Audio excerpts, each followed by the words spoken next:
로마서 오늘 10장 17절 말씀인데요. 한번 같이 읽겠습니다. 시작. 그러므로 믿음은 들음에서 나며 들음은 그리스도의 말씀으로 말미암았느니라. 아멘. 여기서 들음이란 단어가 밑에 영어 성경에 뭐라고 되어 있습니까? 더 메시지라고 되어 있죠. 그러니까 듣는다는 것. 메시지를 들을 때 나오는 것이죠. 그 메시지의 내용이 무엇인가 중요한 것이죠. 실은 우리가 부정적인 메시지를 들으면 부정적인 믿음이 생깁니다. 절망적인 메시지를 내가 받아들이면 절망적인 믿음이 생기는 거예요. 그리고 긍정적이고 진리의 메시지를 들으면 긍정적이고 진리에 합당한 믿음이 생기는 거예요. 아주 단순한 원칙인데 정말 명확한 진리인 것입니다. 저와 여러분이 가지고 있는 생각이나 사고방식이나 관념이나 혹은 개인적인 철학이나 또는 신학이나 신앙이라 할지라도 다 여기서부터 나왔어요.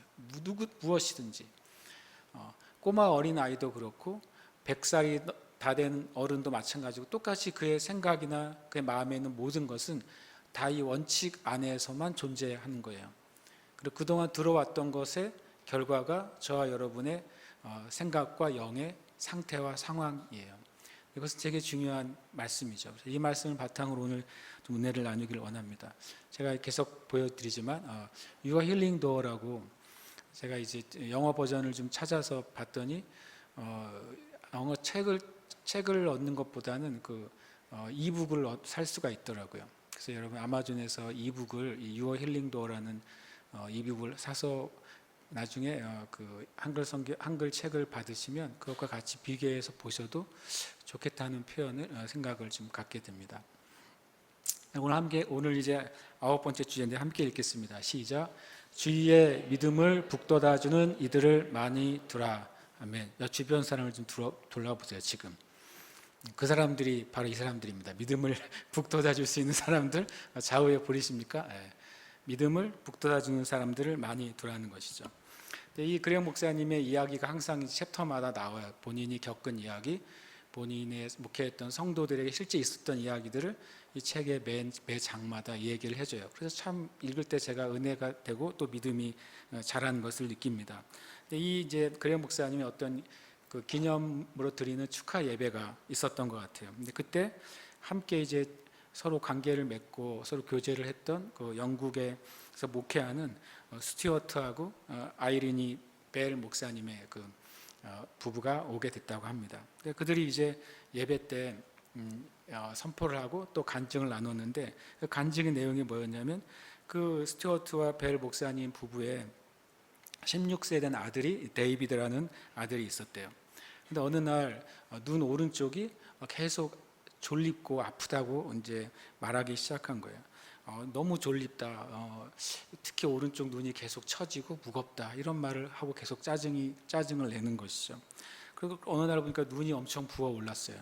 그래서 이제 병원에 가게 됩니다. 병원에 가서 방사선으로 계속 진단을 받았습니다. 계속 진단을 받은 다음에 판정이 뭐가 나왔냐면 오른쪽 눈 뒤에 그 종양 암이 있다는 판정을 받게 됩니다. 그래서 이제 9가지의 화학 치료를 받게 됐대요. 화학 치료를 받으면서 그 화학 치료를 통해서 나올 수 있는 그런 이제 문제들, 부작용들에 대해서 이제 병원에서 설명해 주기 시작했다고 합니다. 이 화학 치료와 방사선 치료를 받을 때 췌루관이 영구 손실될 수 있다. 쉽게 말하면 이제 눈물이 흐르지 않게 될 거라는 거죠. 이 화학 치료 때문에. 그 다음에 어린 아이인데도 백내장이 올 것이다라고 말을 했답니다. 그리고 이제 눈썹과 속눈썹이 이제 완전히 이제 없어지게 될 거라고. 이 화학 치료가 너무 세기 때문에. 그다음에 이제 뇌하수체 쪽이 손상을 입을 것이고, 그리고 이 화학 치료가 너무 세기 때문에 오른쪽 눈 주변에 있는 뼈들이 녹거나 손상이 되거나 변형될 것이다라고 하는 그런 이제 주의사항을 받고서 화학 치료를 시작하고 또 방사선 치료를 시작하게 된 것이죠. 그리고 그 아들이 이제 입원이 됐습니다. 그래서 이 벨 목사님 부부가 너무 낙심이라기보다 이 아들을 위해 기도한 것이 너무 큰 산처럼 느껴졌대요.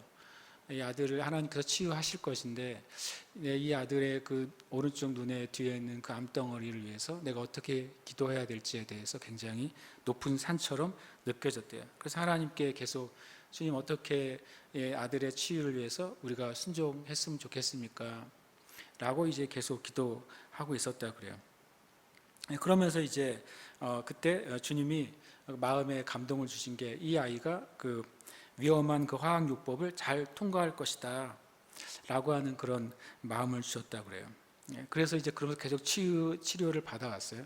그리고 이제 그레이 목사님 교회에서 어떤 축하 예배를 드리기 바로 전주에 이제 병원에서 어떤 진단이 받았냐면 암의 흔적과 종양이 완전히 제거됐다는 진단을 받게 되고, 그래서 그 예배 때 이제 하나님 앞에 간증을 했다는 거예요. 그리고 그 이후에 그 화학 치료를 통해서 나올 수 있는 그 부작용이 하나도 발견되지 않고 깨끗하게 치료됐다는 이야기를 이 책에서 적어 놓았습니다. 그래서 그 이후에 이제 그 그렉 목사님과 이 데이비드 벨 목사님이 서로 자신들의 자녀가 다 큰 병 가운데 치유를 받았잖아요. 그 과정을 서로 나누다 보니까 참 놀랍게도 이 그렉 목사님이 겪었던 치유의 과정과 이 벨 목사님이 아들의 치유에서 겪었던 과정이 거의 동일하다는 사실을 깨닫게 됐습니다. 바로 그분이 이런 말을 했대요. 다른 사람의 믿음이 아니라 바로 하나님이 자신들에게 주신 그 믿음으로부터 인도함을 받아서 우리가 치유의 경험을 했다라고 또 고백했다는 거죠. 그리고 또 예수님의 속죄의 은혜 안에 영혼의 구원뿐만 아니라 육신의 질병의 치유도 함께 했다는 사실을 믿게 됐고 그것을 확신하게 됐다고 또 나눴다는 것입니다. 그리고 또 이 과정 가운데 하나님이 자신들뿐만 아니라 이 암에 걸린 자신의 아들을 사랑하신다는 것에 대해서 깊이 깨닫게 됐다고 또 나눴다는 거죠. 그리고 뒤로 물러가거나 그리고 또 수동적인 믿음이 아니라 또 공격적이고 적극적으로 기도하기 시작했을 때 하나님이 역사했다고 말했다는 것입니다. 그래서 놀라운 것은 또 이 목사님이 의사가 말하는 사실, 현실이죠. 현실보다 하나님의 말씀을 더 붙잡고 높일 때 하나님이 역사하셨다고 말했다는 거예요. 실은 이 책의 내용하고 같은 것이죠. 그래서 이 그레이 목사님이 이 스튜어트 벨 목사님과 그 자신의 아들의 치유의 간증의 이야기를 들으면서 자신이 자신과 자신의 아들이 겪었던 이야기가 거의 같기 때문에 그 이야기를 통해서 이 책을 써야겠다는 것을 격려를 받았대요. 그래서 이 책이 나오게 됐다고 말씀하고 있는 것이죠. 결국에는 하나님은 하나님의 진리가 하나이기 때문에 사람은 다르지만 또 질병도 다르지만 환경은 다르지만 하나님의 그 치유의 말씀의 원칙은 같다는 사실을 이분이 발견하게 되고 그래서 책을 쓰는 일에 자극제가 됐다고 처음에 이 예화를 들어주시고 있습니다. 그러면서 이 주변에 믿음을 북돋아주는 이들을 많이 두라는 것이 얼마나 중요한 것인지를 나누게 됩니다. 다시 한번 읽어보겠습니다. 시작. 치유의 과정을 공유할 때 치유의 문이 열린다. 아멘. 우리가 다른 사람이 어떤 사람이 성경적인 치유의 과정을 간증해 줄 때 그것은 만약에 내가 병이 들어있다면 나의 치유에 엄청난 도움을 받는 거예요. 그래서 여러분 주변에 여러분에게 믿음을 북돋아주는 사람들이 많은지 아니면 여러분의 믿음을 시험하는 사람들이 많은지를 한번 돌아봐야 돼요. 여러분 주변에 하나님을 알지 못하는 사람이 많다면 믿음을 북돋아주는 사람이 당연히 많지는 않을 것입니다. 그러나 여러분 주변에 우리가 예수 그리스도의 한 몸으로 이 교회 안에 있지 않습니까? 그래서 우리는 우리 서로 안에서 믿음을 북돋아주는 자를 찾을 수 있고 실은 내 자신이 다른 사람의 믿음을 북돋아주는 자로 서 있어야 되는 거예요. 이게 정말 중요한 일인 것이죠. 믿음의 말을 꾸준히 듣는 것은 우리의 믿음의 삶에 있어서나 특히 질병과 그런 아픔의 치유에 있어서 너무나도 중요한 사실입니다. 그래서 우리의 영과 우리의 믿음이 세워지려면 나의 영이 세워지고 나의 믿음이 세워지려면 주변에 믿음의 말을 하는 사람들이 많이 있어야 돼요. 여러분 주변을 한번 생각해 보세요. 여러분이 아는 사람 5명만 생각해 보세요. 그 사람들이 믿음의 말을 하는 사람입니까? 잠깐 30초 시간을 드릴게요. 여러분과 제일 가까운 사람 5명을 머릿속에 생각해 보고 그 사람이 평소에 하는 말이 여러분에게 믿음을 북돋아주는 사람인가? 여러분의 영을 자라나게 해주는 사람인가? 여러분의 믿음을 자라나게 해주는 사람인지 한번 생각해 보세요. 지금 생각 잘 하셔야 됩니다. 그러면 앞으로 여러분이 주로 많이 대화해야 될 사람이 누군지를 생각할 수 있어요. 관계를 끊으라는 게 아니라 주로 누구와 많이 대화하고 시간을 많이 보낼수록 여러분의 믿음에 뭐예요? 유익이 되는 거예요. 그런데 그렇지 않은 사람들은 어떻게 해야 돼요? 관계를 끊는 게 아니라 그들을 위해 여러분이 기도해 줘야 돼요. 그들이 믿음을 북돋는 사람이 되도록, 그들이 믿음을 가진 사람이 되고 오히려 믿음을 흘려보내는 사람이 되도록. 참 많은 그리스도인들의 주변에는 때로는 믿음을 북돋아 주지 못하는 사람들로 가득 차 있을 때가 있어요. 그래서 저는 주님이 왜 주님의 몸된 교회를 세우셨는지 다시 한번 깨닫게 돼요. 혼자서 믿음 생활 할 수도 있죠. 그렇죠. 그러나 그 사람은 믿음의 삶에 근본적으로 이 세상이 마귀에게 속해 있잖아요. 주님이 심판이 마지막에 완성될 때까지는 그렇습니다. 그러니까 혼자 믿음 생활 할 수는 있는데 그 사람은 끊임없이 믿음의 도전을 혼자서 겪어 나가야 될 거예요. 믿음을 지켜낼 수도 있겠죠.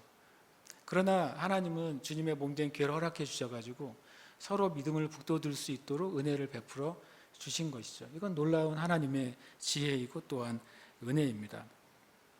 우리가 아는 것처럼 의료적인 판단은 항상 최악의 상태를 염두에 둡니다.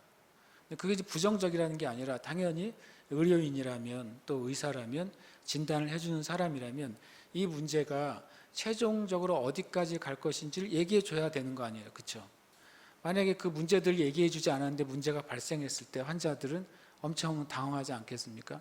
그러니까 근본적으로 의사나 진단은 당연히 그 문제에 있어서 최악의 상태를 얘기해 줄 수밖에 없는 거예요. 구조적으로.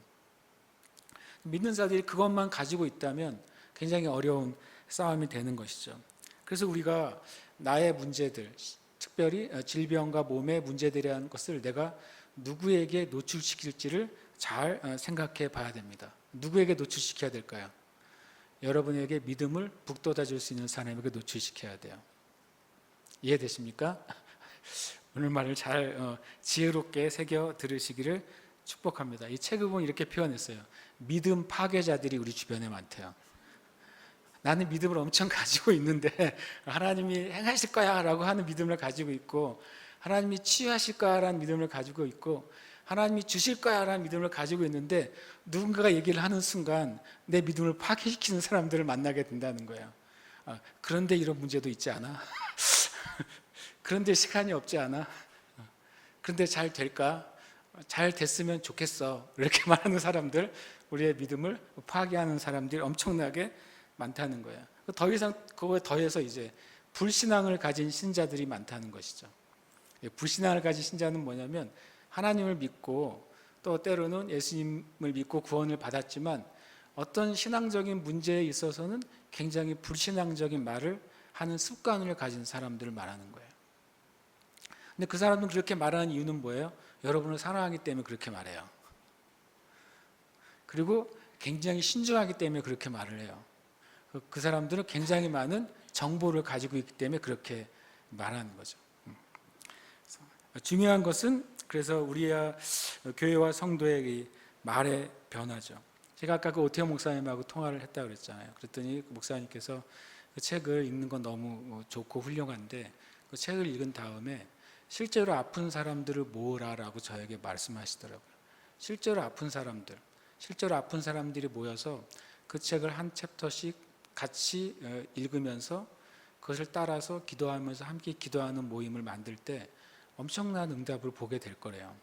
그리고 두 번째로는 제일 중요한 것은 교회 안에 그 말의 분위기라는 거예요. 말의 분위기가 부정적인지 지적인지 세상적인지 아니면 육적인지 그거에 따라서 아무리 많은 진리와 아무리 많은 치유의 말씀이 선포되고 복음이 선포돼도 성도들 사이에 흐르는 말이 부정적이고 세상적이고 지적이고 육적이면 그 진리의 말씀이 역사하지 않는다는 거예요. 저는 이제 우리 교회 성교 자매들은 말에 있어서 많이 다rum을 받았다고 제가 생각해요. 우리가 스스로 믿음의 말에 대해서 서로 많이 얘기하고 있습니다.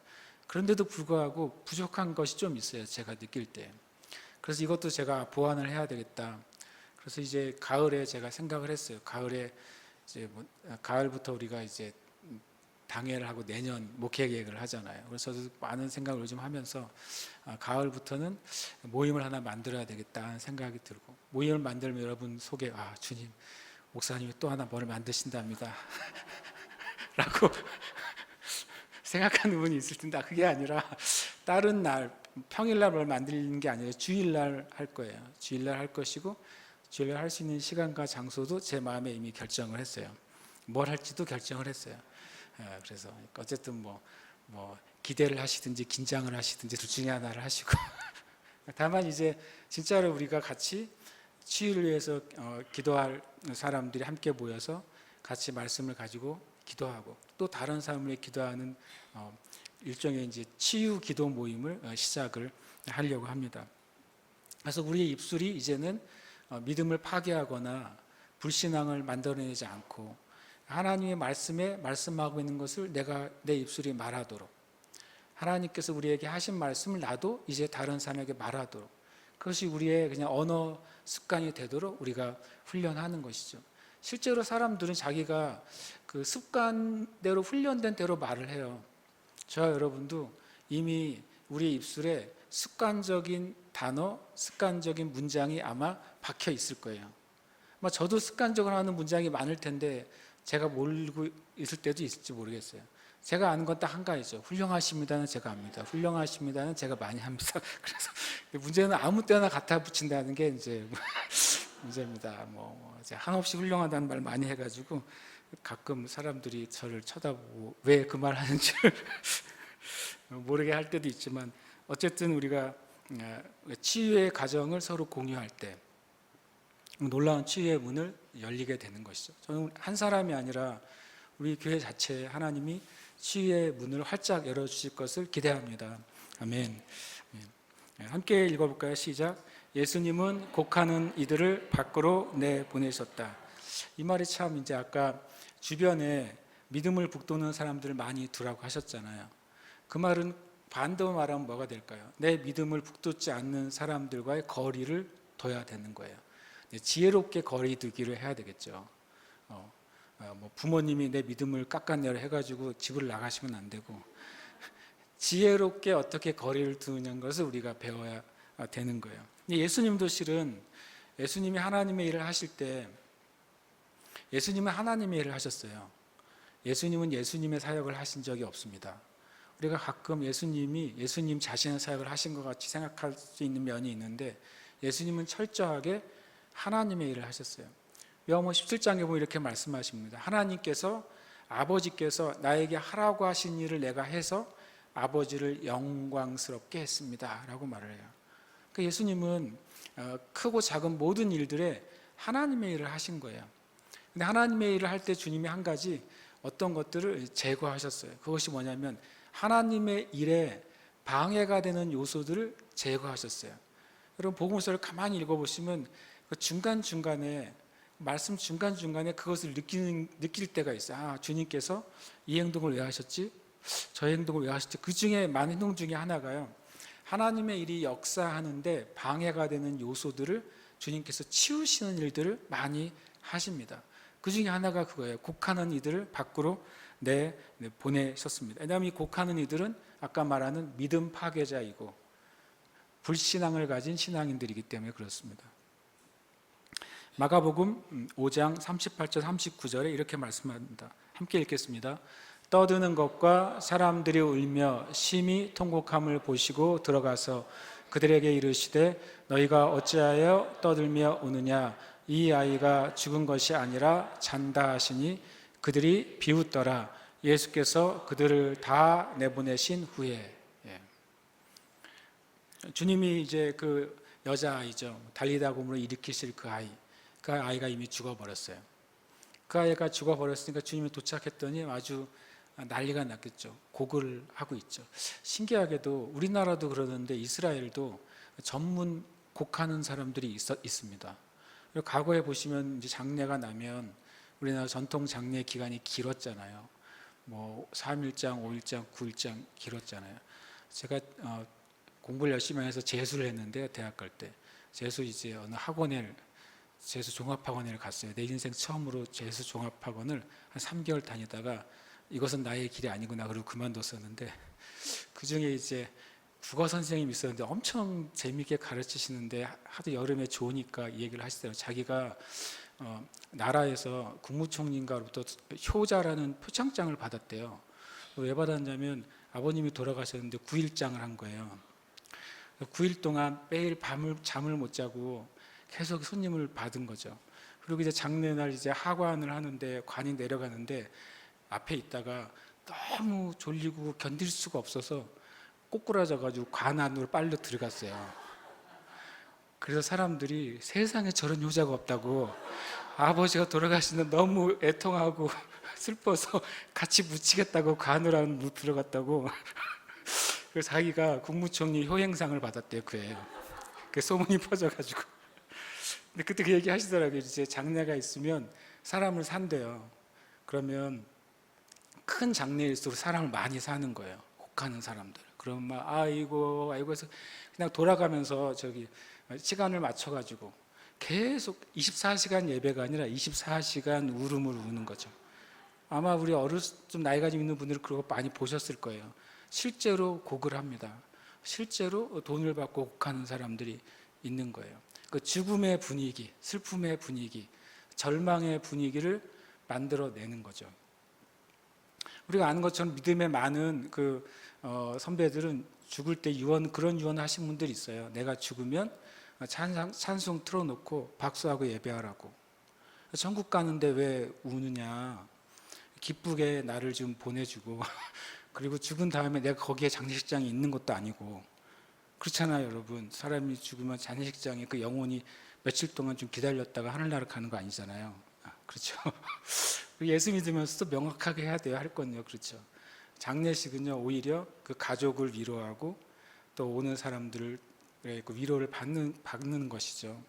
사랑이 오가는 자리지, 실은 이미 죽은 분을 위로하는데 무슨 소용이 있어요. 제가 냉정한 말이 아니라 실제인 것이죠. 그러니까 이제 여기서도 이스라엘도 그랬어요. 이스라엘도 곡하는 사람들을 부릅니다. 그들이 곡을 하는 거죠. 더 심하게 더 깊게 곡을 하는 거예요. 주님이 가셨더니 이미 떠들고 있고 울고 있고 심히 통곡하고 있는 거죠. 주님이 뭐라고 말씀하십니까? 이 아이가 죽은 것이 아니라 잔다, 이렇게 말씀하셨어요. 참 이제 그들이 보기에는 예수님이 참 이 장례식장에 와서 예의가 없는 사람인 거죠. 예의가 없고 무례한 사람인 거죠. 그러나 주님 보시기에는 하나님의 영광이 나타나는데 이 울고 통곡하는 사람들의 소리와 그들은 뭐가 돼요? 장애물인 거예요. 믿음 파괴자들인 것이죠. 그들도 아마 유대인들이니까 하나님을 믿었겠죠. 그러나 불신앙의 신자들인 것이죠. 주님이 어떻게 하십니까? 예수께서 그들을 다 내보내십니다. 그들을 내보내시고 그들이 가지고 있던 물건들도 다 가지고 나가게 하셨겠죠. 그 아이가 죽은 그 자리에 모든 불신앙을 가져온 것들을 다 청소해 버리신 거예요. 그리고 주님이 그 부모님과 제자 몇 명만 데리고 들어가십니다. 우리가 아는 것처럼 그 소녀를 향해서 달리다금 소녀야 내가 내게 말하노니 일어나라라고 말씀하시죠. 그리고 소녀가 죽음 가운데서 일어난 것이죠. 우리 주변에 어떤 병에 대해서 내가 머리가 아파요 그러면 머리가 아픈 증상 20가지를 말해줄 수 있는 사람이 주변에 많을 거예요. 그렇죠? 말해주진 않더라도 머리가 아파요 그러는 순간 벌써 이 손가락으로 네이버 종이에게 머리가 아픈 증상 몇 가지를 칠 수 있는 사람도 많이 있을 거예요. 그래서 카톡으로 머리가 아픈 증상을 여러분에게 보내주고 심각하다 라고 말해줄 사람이 여러분의 주변에 많을 거예요. 그렇죠? 그것을 드러내는 동안 우리의 문제들이 어떤 문제를 낳는지를 계속 확인하고 말해주고 하는 동안에 뭐가 자라나게 됩니까? 믿음이 자라는 게 아니라 불신앙이 자라게 되는 거예요. 그리고 우리 마음에는 가장 최악의 그림을 그리기 시작하는 거예요. 여러분 혹시 그럴 때 없으셨습니까? 우리가 제일 조심해야 될 말이 그거예요. 뭐뭐인 것 같아요. 그렇죠. 내가 몸이 약간 추우면 나 감기에 걸린 것 같아요. 이거 굉장한 믿음의 말이죠. 걸린 것 같다고 믿음으로 선포했어요. 그러니까 감기가 들어오게 되는 것이죠. 그리고 어떤 병에 걸린 것 같아요. 그러죠.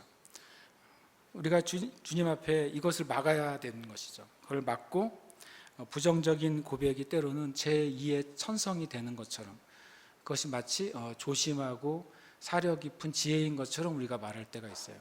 이것을 빨리 틀어막지 않으면 우리가 스스로 믿음의 말을 하면서도, 스스로 진리를 선포하면서도, 스스로 기도하면서도 하나님의 치료가 오는 것 스스로 막고 있는 결과를 갖게 되는 것입니다. 똑같이 우리가 병에 대해서, 잘못된 의료에 대해서, 막 어떤 경우에는 신문이나 기사에 한번 나오면 이거 뭐 누가 치료받다가 병원에서 잘못해서, 의사가 잘못해서, 간호사가 잘못해서, 아니면 부모가 잘못해서 더 심각한 상황이 됐다, 이런 이야기를 듣게 되면 또 말하게 되죠. 또 증상에 대해서 여러 가지 말을 하는 것을 우리는 멈춰야 돼요. 여러분과 제가 말을 했다고 증상이 달라지는 게 아니잖아요. 여러분과 제가 말을 했다고 문제가 해결되는 게 아니잖아요. 그렇죠? 만약에 말을 해서 해결되는 것만 있으면 말하세요. 해결되는 게 아니라면 굳이 말하지 마시기를 축복합니다. 이제 예수님이 이런 것을 제거했지만 실은 다윗도 이런 일을 엄청 많이 겪었다고 성경은 말씀하고 있습니다. 시편 41편 7절 8절에 보면 이런 말씀을 하고 있어요. 4절부터 이렇게 되어 있습니다. 내가 말하기를 여호와여 내게 은혜를 베푸소서, 내가 주께 범죄하였사오니 나를 고치소서. 이 시편 41편 4절에는 다윗은 하나님께 나를 고쳐주십시오라고 기도합니다. 나를 고쳐주세요라고 기도합니다. 그런데 41편 5절부터 이제 거기에 대고 이제 마귀는 뭐라고 말하기 시작하냐. 원수가 나에 대하여 악담합니다. 그가 어느 때에 죽고 그의 이름이 언제나 없어질까. 다윗은 하나님 앞에 주님 제가 회개합니다. 나를 고쳐주세요. 치유해주세요라고 기도했어요. 믿음으로 기도했을 때 그것은 치유는 우리에게 오는 거잖아요. 근데 마귀는 어떻게 하냐면 다윗이 언제 죽을까 이렇게 말하기 시작한다는 거예요. 주변 사람들을 통해서 그가 언제 죽을 것인가, 언제 그 이름이 없어질까 이렇게 말하게 만든다는 것입니다. 그러면서 그 말씀이 계속 이렇게 이어서 말합니다. 거짓을 말하고 악을 쌓았다가 이를 널리 선포하고 수군거리고 악한 병이 그에게 들었으니 이제 그가 눕고 다시 일어나지 못하리라. 여러분, 처음에는요 이 다윗이 죽을 병이 아니에요. 그냥 아픈 거예요. 그죠? 아파서 주님 제가 제 죄를 회개합니다. 저를 고쳐주세요라고 기도하고 있는데 마귀는 주변 사람들에게 다윗이 아프대. 어떻게 아픈데? 못 일어나고 있대. 혹시 죽을 병 아니야? 이렇게 가는 거죠.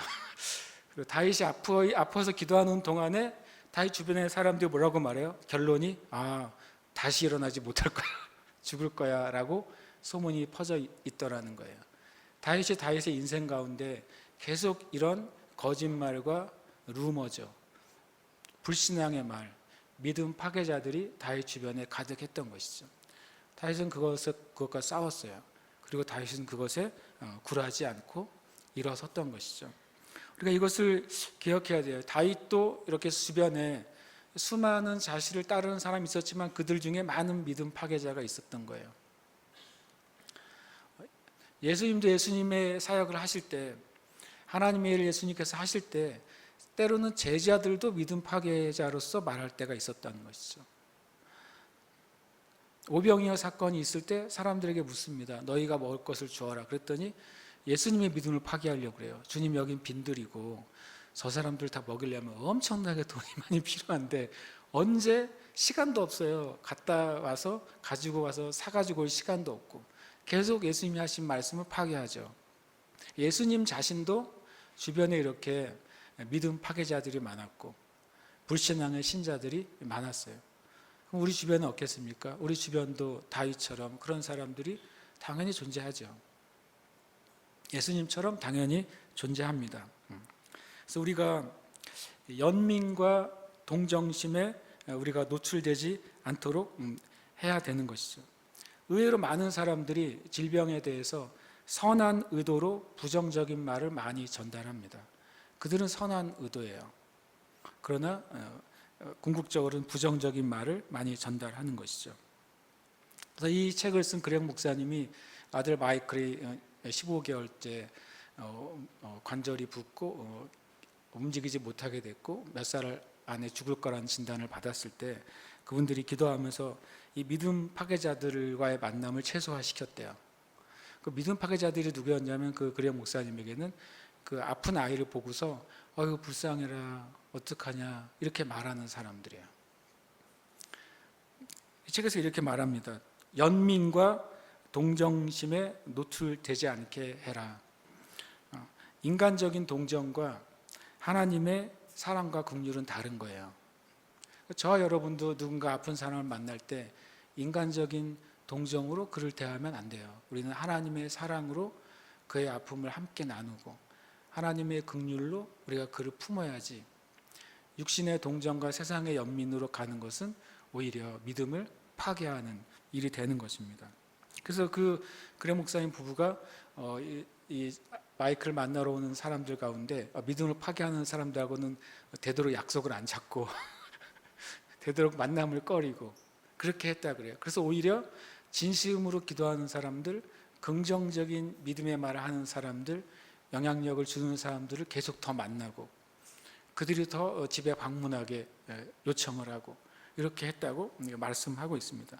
그것을 통해서 이 분위기 자체가 믿음의 분위기, 치유의 분위기, 긍정적인 분위기, 소망의 분위기가 되도록 그렇게 했다는 거예요.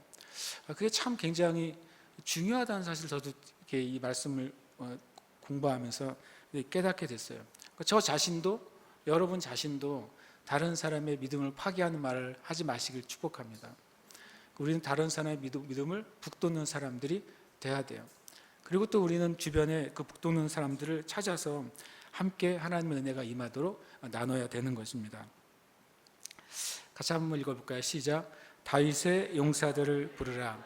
아까 그 스튜어트 벨 목사님이 이제 자기 아들의 이제 눈에 암을 위해서 치유를 기도하는데 너무 높은 벽처럼 느껴지고 큰 산처럼 느껴졌대요. 그래서 하나님 앞에 기도하는 중에 어느 날 아침에 딱 일어났는데 마음에 내적 음성이죠. 이런 음성이 들렸대요. 다윗의 용사들을 부르라라는 그 문구가 아침에 일어났는데 그냥 딱 마음에 떠오른 거예요. 성령님의 음성이라기보다는 내적인 음성이죠. 그래서 그걸 딱 느꼈을 때 주님이 나에게 주시는 전략이구나 생각하고 그래서 기도의 용사들에게 전화를 했답니다. 그래서 우리 아들을 위해 함께 모여서 기도해 줄 수 있겠냐고 요청을 했죠. 그 중에 이제 기도의 용사들을 모았고 성경에 보면 다윗의 용사들의 명단이 쭉 나오잖아요. 다윗이 왕을 이룬 다음에 그들처럼 그들을 모아서 이제 치유를 위한 기도 모임을 갖기 시작했다 그래요. 근데 이 벨 목사님이 뭘 느꼈냐면 마치 모세가 아말렉과의 전투 중에 자기 힘이 빠지면 팔이 내려가고 아론과 훌이 잡아주면 그 손이 내려가지 않았잖아요. 그들과 함께 기도하는 것을 통해서 나의 팔이 내려가지 않는구나 라고 느꼈다 그래요. 그리고 또 이제 그 팔을 그렇게 계속 기도하는 동안에 아들은 계속 치유를 받았고 근데 어느 날 그 아들이 아버지 저는 치유를 제때 치료나 어떤 이제 의료적인 혜택을 제때 딱딱딱 받는데 신기하게도 하나도 미뤄지지 않는데 같은 방에 있는 친구들은 자꾸 치료가 늦어지거나 진료가 늦어지거나 그래서 마음이 안타까워요 그러더래요. 그랬더니 이제 이 벨 목사님 내 아들만 위해서 기도하면 안 되겠구나. 그래서 같은 병실에 있는 다른 환자들을 위해서 같이 기도하기 시작했다고 그래요. 그러니까 이 치유 기도팀이 처음에는 아들 한 명을 위해서 기도하기 시작했다가 그 병실에 있는 환자들을 위해서 열심히 기도하기 시작한 것이죠. 그리고 또 가서 그 병실에 있는 환자들 부모님들에게 우리 치유 기도 모임에서 당신의 아들을 위해 당신의 딸을 위해 열심히 기도하고 있습니다. 하나님이 치유하실 거예요 라고 하는 말을 또 전달하게 됐다는 거죠. 그렇게 기도하는 동안 그 아들도 치유받았을 뿐만 아니라 그 병실에 있는 다른 환자들도 엄청난 치유의 응답을 받았다고 이 책에서 기록하고 있습니다. 바로 우리 그때 스티어스 목사님이 선포했던 말씀이 이런 말씀입니다. 시편 41편 3절과 124편 7절을 선포했다고 그래요. 여호와께서 그를 병상에서 붙드시고 그가 누워 있을 때마다 그의 병을 고쳐 주시나이다. 우리의 영혼이 사냥꾼의 올무에서 벗어난 새같이 되었나니 올무가 끊어짐으로 우리가 벗어났도다. 이 말씀을 선포했다는 거예요. 계속 자신의 아들이 병상에 누워 있으니까 병상에서 붙드시고 그의 병을 고쳐주시나이다. 우리가 말씀을 계속 읽다 보면 우리의 상황에 정말 똑 맞는 말씀을 만날 수 있어요. 어떤 성경 구절을 찾기로 찾는 것 이상으로 내가 말씀을 묵상하면서 읽을 때 나의 상황, 나의 영의 상황, 나의 삶의 상황, 우리의 가정의 상황에 정말 성경의 말씀은 놀라워서 그 말씀을 정확하게 설명해주고 그리고 말씀으로 선포하게 해주는 말씀 우리는 만날 수 있습니다. 그래서 그 말씀을 찾을 때 그 말씀 우리가 선포되는 말씀이 되는 것이죠. 그래서 우리가 그렉 목사님이나 스튜어트 필 목사님이 했던 방법을 그대로 따라하는 게 아니에요. 다만 뭘 따라야 되냐면 두 분 다 하나님의 인도하심을 따랐다는 거예요. 하나님이 어떻게 치유에 대해서 말할 때 하나님의 인도하심을 받고 순종하는 것, 그것이 치유에 굉장히 중요한 거라는 것이죠. 다시 한번 읽겠습니다. 시작. 주변의 정보를 통제하라. 그러니까 우리가 주변에 믿음을 북돋는 사람을 많이 두라고 할 때 그 사람뿐만 아니라 내 주변의 정보를 내가 통제하라, 컨트롤하라는 것이죠. 내가 주변에 우리에게 이제 주입이 되잖아요. 주입이란 말은 뭐냐면 내 의사와 상관없이 들어오는 정보가 수도 없이 많은 거예요. 그렇죠? 우리가 보는 것, 듣는 것, 접하는 것이 굉장히 많기 때문에 내가 내 의사와 상관없이 주입되는 정보와 지식들이 생기게 됩니다. 내가 무심코 뉴스를 듣게 되고 또 무심코 신문을 내가 보게 되고 그렇게 되지 않습니까? 기사를 읽게 되고. 이것은 중요합니다. 저와 여러분이 우리에게 들어오는 어떤 정보이든 그것을 내가 다루지 못한다면 그러면 우리의 믿음의 기도를 더 약화시키게 될 것이고 그리고 또 하나님의 치유가 속도가 늦어지게 될 거예요. 그래서 믿음을 북돋아주는 메시지를 듣고 보도록 우리가 결심을 해야 돼요. 로마서 10장 17절 말씀 아까 읽었죠. 한 번 더 읽겠습니다. 시작. 그러므로 믿음은 들음에서 나며 들음은 그리스도의 말씀으로 말미암았느니라. 아멘. 다시 한번 말씀드립니다. 저와 여러분이 무엇을 듣느냐가 모든 것을 결정합니다. 사람도 마찬가지고요. 내가 어떤 사람에게 듣고 그것을 내가 받아들이느냐 받아들이지 않느냐가 모든 것을 결정해요. 그리고 내가 내 믿음을 북돋워주는 사람들을 가지고 있느냐 아니냐가 엄청나게 많은 것을 결정합니다. 더 중요한 건 여러분 자신이 여러분에게 들어오는 모든 정보와 지식을 내가 다루고 있느냐 아니냐가 모든 것을 결정하는 것이죠. 믿음은 들음으로부터 나오는 거예요.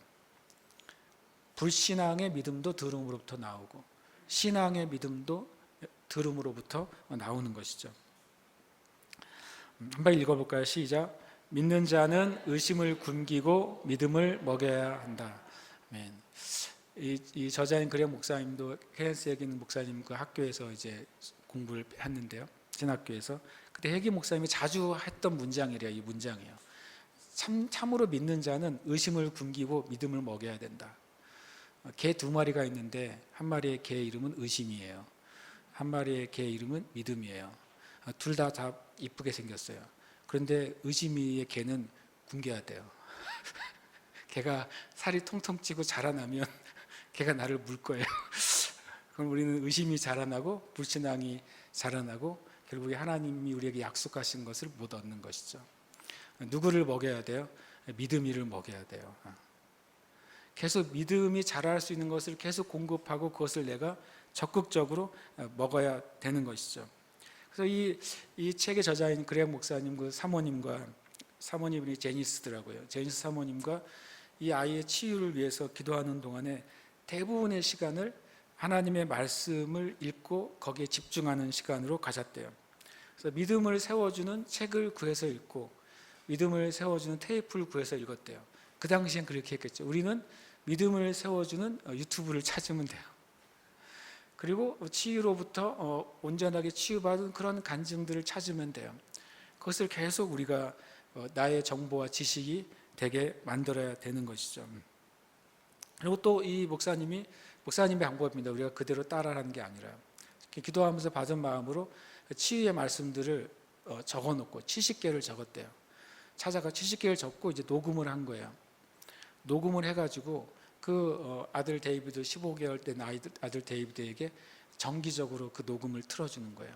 아버지의 음성으로 녹음된 그 치유의 성경 구절들을 계속 들려줬던 것이죠. 그래서 그 아이에게 목 하나 움직이지도 못하고 죽어가는 아이에게 그 아버지의 음성으로 들려진 치유의 말씀들을 계속 듣도록, 그래서 그 아이가 그 치유의 말씀의 분위기 안에 있도록 그렇게 했던 것이죠. 그 아이에게는 아버지가 믿음을 북돋아주는 사람이 된 거예요. 그리고 믿음을 선포하는 찬양을 듣고 그 중에 가장 임재가 있고 은혜가 있는 찬양을 계속해서 반복해서 부르고 찬양을 더 많이 불렀대요. 아이가 더 나빠질수록 더 불렀다는 거예요. 실제로 많이 더 나빠졌다고 합니다. 결국에는 이제 제일 중요한 것은 우리의 삶에 말씀과 예배의 환경은 하나님의 구원을 위한 최고의 환경인 것처럼 말씀과 예배는 치유를 위해서도 제일 좋은 환경인 것이죠. 저는 24시간 예배가 우리가 하나님께서 우리를 놀랍게 은혜를 주시는 최고의 좋은 환경 아닙니까? 마찬가지로 이 예배의 시간은 우리의 영이 회복되고 우리의 생각이 회복되고 우리의 육신도 회복되는 최고의 좋은 환경이 예배하고 기도하고 함께 말씀을 나누는 시간인 줄 믿는 겁니다. 여러분, 오늘 이 말씀을 기억하세요. 이제 의심을 굶겨야 돼요. 저는 여기다가 더 말을 붙이고 싶었어요. 의심을 굶겨 죽여라 이렇게 말하고 싶은데 그 원문이 그렇게 안 돼 있어가지고 의심을 죽여야 돼요. 의심을 굶겨서 죽이고 믿음을 먹여서 강하게 만들어놔야 돼요. 그래서 내 마음에 하나님이 주시지 않은 의심의 메시지를 내가 철저하게 차단해야 되는 것입니다. 그것이 바로 이제 말씀의 원리이죠. 이 말씀 우리가 잘 아는데 한번 읽겠습니다. 시작. 내 아들아, 내 말에 주의하며 내가 말하는 것에 내 귀를 기울이라. 그것을 내 눈에서 떠나게 하지 말며 내 마음속에 지키라. 그것은 얻는 자에게 생명이 되며 그의 온 육체의 건강이 됨이니라. 모든 지킬 만한 것 중에 더욱 내 마음을 지키라. 생명의 근원이 이에서 남이니라. 아멘. 이 말 우리가 참 은혜롭게 잘 알고 암송하지만 실은 이것을 실제로 해야 되는 것입니다. 실제로 주님의 말에 주의해야 돼요. 사람의 말이 아니라 주님의 말에 주의하고 귀를 주님께 기울여야 됩니다. 그리고 그것을 눈에서 떠나지 않게 해야 되고요. 마음속에 지켜야 돼요. 그러니까 마음속에 지킨다고 하는 것은 부정적인 생각이 올 때도 포기하지 말라는 것이죠. 부정적인 상황이 있을 때에도 포기하지 말라는 거예요. 하나님이 여러분에게 주신 말씀, 꼭 질병 치유 문제가 아니라 여러분의 삶에 주신 약속들에 대해서도 똑같이 그렇게 붙잡아야 돼요. 내 인생에 대한 말씀들, 부르심에 대한 말씀들 끝까지 붙잡아야 돼요. 그것이 내 마음속에 지키는 것입니다.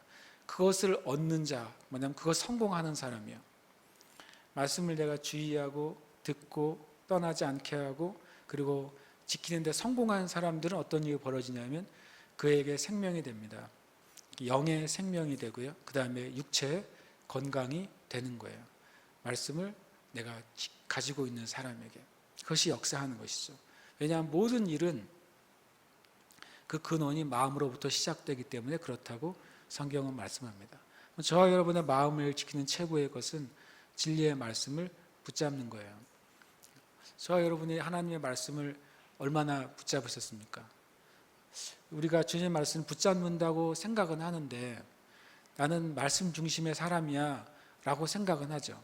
나는 말씀을 믿는 사람이야 라고 생각은 하는데 진짜 얼마큼 붙잡느냐, 이건 정말 다른 문제인 거죠. 유대인들의 토라에 보면 미드라시에 보면 그런 얘기가 있어요. 탈무드에. 이것과 상관없는데 참 재밌게 읽었네. 탈무드를 어렸을 때 많이 읽었거든요. 어떤 부자가 있었어요. 유대인 부자가. 그랬더니 가난한 어느 이방인이 나도 부자가 되고 싶은데 저 유대인은 너무너무 부자인 거예요. 그래서 한 번은 몰래 찾아가서 진짜 부자가 되는 비결을 가르쳐 주세요. 그랬대요. 그랬더니 진짜 배우고 싶냐고. 진짜 배우고 싶다 그랬더니 따라오라 그러더래요. 따라오라 그러더니 이제 절벽 있는 쪽으로 데려가더래요. 절벽 있는 데 갔는데 그 앞에 나무가 하나 자라 있는 거예요. 나무에 올라가라 그랬대요. 나무에 올라가서 가지 끝으로 가라 그랬대요. 가지 끝으로 가니까 절벽이 밑에 보이잖아요. 그 무섭잖아요. 그러니까 그러면 진짜 당신이 비결을 알고 싶으면 가지에 매달리라 그랬대요. 그 매달렸죠. 그러니까 손이 바르르 떨리잖아요. 그 한 손을 떼라 그랬대요. 그러니까 거의 뭐 죽을 것 같잖아요. 그리고 이제 화를 내고 내려왔더니 그랬대요. 당신에게 돈이 생기면 그렇게 붙잡으라고. 돈에 대한 얘기죠. 어떤 이제 유대인식의 유머예요. 그런데 제가 보니까 그거는 그냥 돈에 대한 이야기고 유대식의 예화지만 성경은 실은 진짜 믿음, 진짜 생명, 진짜 축복, 진짜 진리를 위해서는 말씀을 생명처럼 붙잡으라고 말하잖아요. 근데 우리 생명처럼 붙잡는 거를 잘 안 하는 거예요. 마치 그 방식으로 한다면 진짜 내가 이 말씀을 죽기까지 내가 놓지 않을 거야 라고만은 붙잡는 것. 근데 성경은 그렇게 생명으로 말씀 붙잡는 사람에겐 분명히 생명이 올 거라 그래요. 분명히 말씀의 역사가 있을 거라고 말해요. 그러니까 미련하게 되라는 말이 아니에요. 뭐 이렇게 무식하게 되라는 말이 아니에요. 광신도가 되라는 말이 아니에요. 하나님의 진리의 말씀을 정말 진리로 여기는 생각과 말과 삶의 태도를 유지하라는 거예요. 저 여러분이 그렇게 하고 있는 줄 믿습니다. 여러분 더 힘을 내시고 용기를 내시고 그렇게 하시기를 축복합니다. 함께 이 시간 기도하고 또 계속해서 예배하도록 하겠습니다. 잠언 4장 20절 23절 말씀인데요. 같이 함께 읽겠습니다. 시작. 내 말에 주의하며 내가 말하는 것에 내 귀를 기울이라. 그것을 내 눈에서 떠나게 하지 말며 내 마음속에 지키라. 그것을 얻는 자에게 생명이 되며 그의 온 육체에 건강이 됨이니라. 모든 지킬 만한 것 중에 더욱 내 마음을 지키라. 생명의 근원이 이에서 남이니라. 아멘. 여기 제가 표시한 너라는 것에 여러분과 저의 이름을 넣어서 한 번 더 말씀을 선포하겠습니다. 시작. 내 말에 주의하며 내가 말하는 것에 고운령의 귀를 기울이라. 그것을 고운령의 눈에서 떠나게 하지 말며 고운령의 마음속에 지키라. 그것을 얻는 자에게 생명이 되며 고운령의 온 육체에 건강이 됨이니라. 모든 지킬 만한 것 중에 더욱 고운령의 마음을 지키라. 생명의 근원이 이에서 남이니라. 아멘. 네, 고백하겠습니다. 시작. 나는 하나님의 말씀에 주의하며 귀를 기울이며 눈에서 떠나지 않게 하며 마음속에 지킨다. 아멘. 함께 고백합니다. 나는 하나님의 말씀을 얻고 말씀은 영의 생명과 육체의 건강이 된다. 아멘. 또 고백합니다. 나는 말씀을 지킴으로 나의 마음을 지키고 나의 생명을 지킨다. 아멘. 우리가 이 나에다가 또 이름을 넣어서 우리가 고백하고 계속해서 예배하면서 나아가길 원합니다. 함께 이 시간 고백하고 기도하고 예배하겠습니다. 시작. 고운령은 하나님의 말씀에 주의하며 귀를 기울이며 눈에서 떠나지 않게 하며 마음속에 지킨다. 고운령은 하나님의 말씀을 얻고 말씀은 영의 생명과 육체의 건강이 된다. 고운령은 말씀을 지킴으로 고운령의 마음을 지키고 고운령의 생명을 지킨다. 아멘. 할렐루야. 주님 감사합니다. 우리 가운데 일 허락해 주님께 감사드립니다. 우리의 마음 다시 한번 하나님의 말씀을 마음에 붙잡게 하시고 하나님의 말씀으로 고백하게 하시고 말씀을 내 영에 두고 나아가는 은혜를 부어 주시옵소서. 이 시간 우리가 믿음으로 나아갈 때 이 시간들이 온전히 주님께 드려지는 시간이 되게 하시며 능력이 나타나는 시간이 되게 하여 주시옵소서. 할렐루야. 계속해서 기도하시겠습니다.